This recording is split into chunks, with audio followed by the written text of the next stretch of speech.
What up, everyone? I'm standing right here with Danny Fuentes, owner of Lethal Amounts Gallery and Shop, and we are checking out Once Upon a Time '69 Charles Manson art exhibit.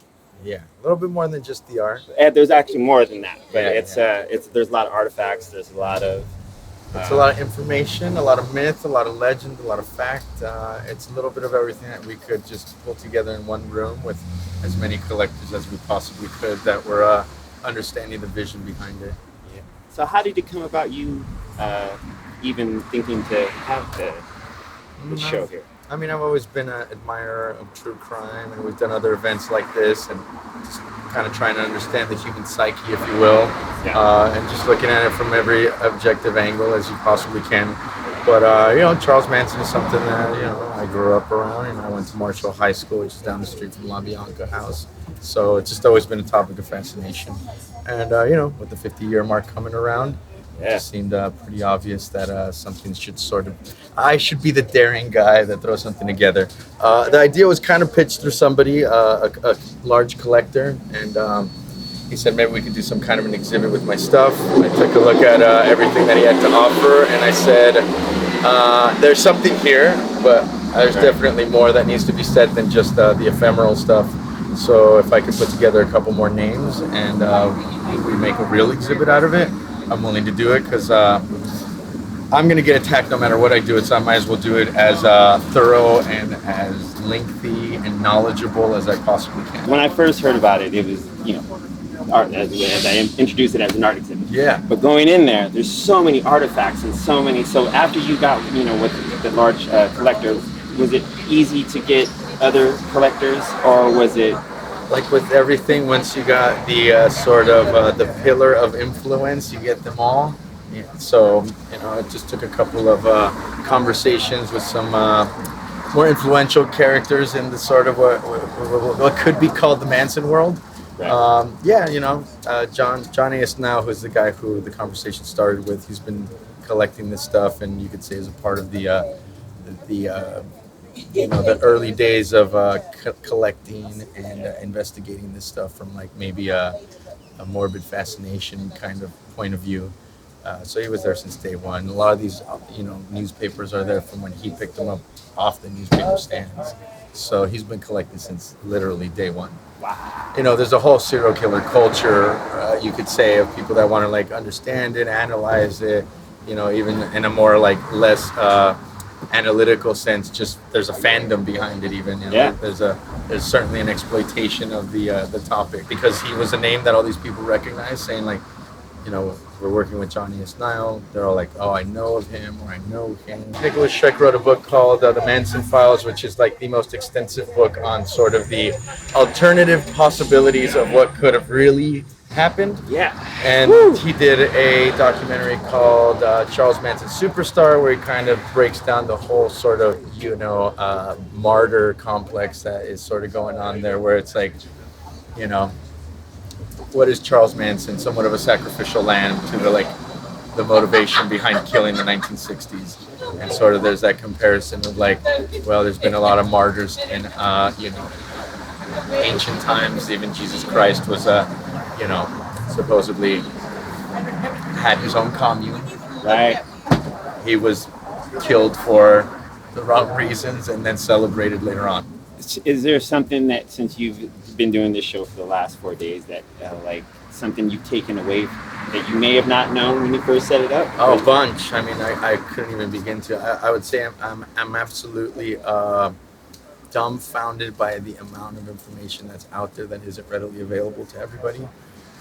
There are a bunch of conspiracy theories that are so palatable that you can literally say that could have easily happened. It's plausible. It's 100% like, why couldn't that happen that way? Because the narrative that we're all aware of kind of doesn't add up, and you take it at face value because you kind of got to assume like, well, if this is what they've been saying for the last 50 years, this is what it must be like. But when you hear alternative, opinions and people that are fact checking all these things and have really have no connection to any of it and are just investigative journalists, if you will. At the end of this exhibit, wrapping it up, if you were to ask me what do you think really happened, or how would you say who Charles Manson is, I'd be like, I have no idea, and I don't think we'll ever know. You know, I think what we are, you know, the more mainstream narrative is it's as fantasy as Tarantino's movie is. Fuck. That's that's heavy, dude. Yeah, I mean, but I agree. I mean, like even talking with Nathan, right, or Nicholas. Yeah, when I had that conversation, and just how he was just telling me the plausible outcomes that could have, or the plausible things that could have happened. It was just like, it was weird, like you said. That why couldn't it have been that way? Yeah. But we've been pushed to something completely else. Yeah, and you know, I'm not an expert on it, so I can't, you know, I can't speak for it. You decide what it is. Is Charles Manson a misunderstood artist that got thrown under the bus by a bunch of like, you know, bloodthirsty hippies, or was he this cult leader that, you know, had some fucking weird idea about, you know, starting a race war? Like I don't know. He could be all of that, or he could be absolutely none of that, and we have it completely wrong. I think my favorite question to ask all these guys was, do you think Charles Manson was a genius? And I think they all have such an interesting opinion about it. He wasn't a genius, but he was an extraordinary person. You know, one of those people that come around once in a million years.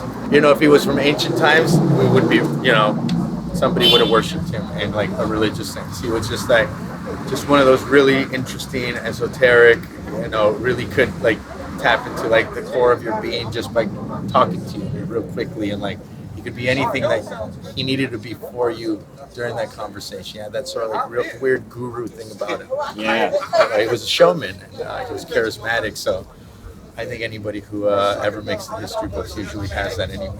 And I mean, he did make the history books. He's fucking more famous than like, I don't know, anybody really. yeah. He's as famous as Elvis, Jesus Christ, Hitler, the Beatles, you know. I mean, when you see that face with the swastika, The Life magazine cover. yeah, the Life magazine cover. Yeah, he didn't have the swastika yet, but yeah, I mean that's burned, an image burned in our cultural psyche that says evil, you know. And that's interesting because I did ask them. I'm like, you know, was he ever a neo-Nazi? You know, there's a lot of swastika in his sort of, you know, lifetime. He used it a lot. I'm like, and I don't necessarily think he was a neo-Nazi, but just curious. And they're like, well, he was a white man in the prison system for 50 years.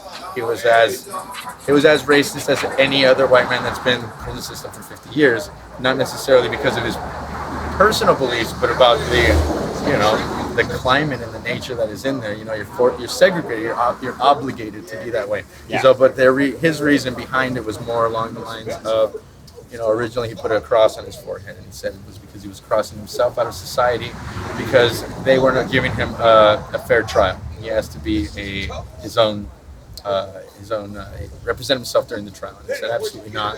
And they're like, okay, well, if you're stripping me of my constitutional rights, you know, that's one thing, but why can't I, you know, why? What's the reason? And they're like, well, you're crazy. He's like, okay, well, if I'm crazy, then I'm going to defend myself by saying that I plead insanity. They're like, absolutely not. You're going to fry for this. They're like, so if I'm not crazy, then I should be allowed to defend myself. And they didn't allow him, one or the other. So he's just like, all right, you've crossed me out of society. So this is an example of me just crossing myself out. And later on, he was being compared with Hitler during the whole, you know, conspiracy, the whole theory of there being a race war attached to it. And he's like, so now I'm being compared to the most evil man that we've ever known. So I'm as good as Hitler. So fuck it, I'll give you the evil character that you want. This is what you want. I got it. Yeah, something along those lines. There is that, you know, part of his whole imagery. He uses it quite a bit. Yeah. Well, dude, thank you for letting us come and film here, and yeah, I really appreciate it. Yeah, for sure. Thank you. Hope you guys enjoyed it. Yep. Danny Fuentes, check him out at Lethal Amounts and BREALTV. See you next time.